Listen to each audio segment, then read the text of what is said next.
A Denver man finds out he can get the medical marijuana he says he needs to prevent more suffering.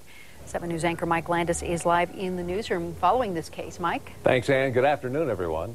Damian Lagoy has HIV. He has been prevented from getting marijuana from one caregiver, and that's because a rule restricts how many patients each caregiver can help. Well, today a judge ruled in the 47-year-old man's favor, and 7 News reporter Hendrik Sabrandi's live in Denver. Hendrik, I understand the judge's comments in this case were pretty blunt.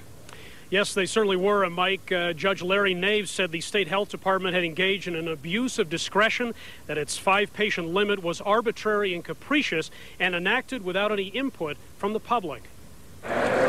These are the dozen or so medications that Damian Lagoy uses to battle hepatitis C and HIV. The drugs often leave him feeling nauseated. I just double up sometimes, fetal position. I can't even get, I barely made it today.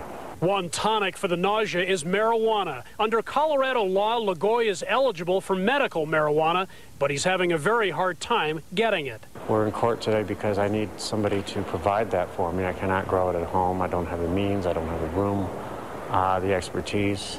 He'd like his friend Daniel Pope to be his marijuana supplier, but a state policy put in place several years ago prevents caregivers like Pope from helping more than 5 patients at one time. What has happened is that they go around and accumulate a lot of patients.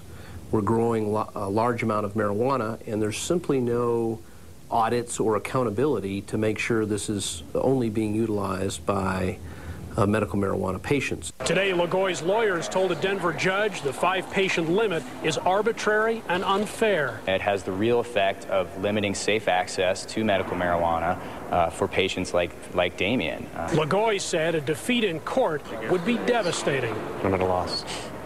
Die, I suppose, is about the only thing left. So now Lagoy becomes his friend Daniel Pope's 6th patient. This afternoon, Judge Naves issued a preliminary injunction.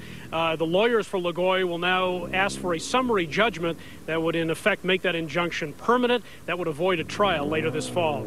Live in Denver, Hendrik Sabrandi, 7 News. Can we go back a couple of steps here? I'm wondering why Lagoy couldn't get the marijuana from another caregiver. There are hundreds of them, aren't there?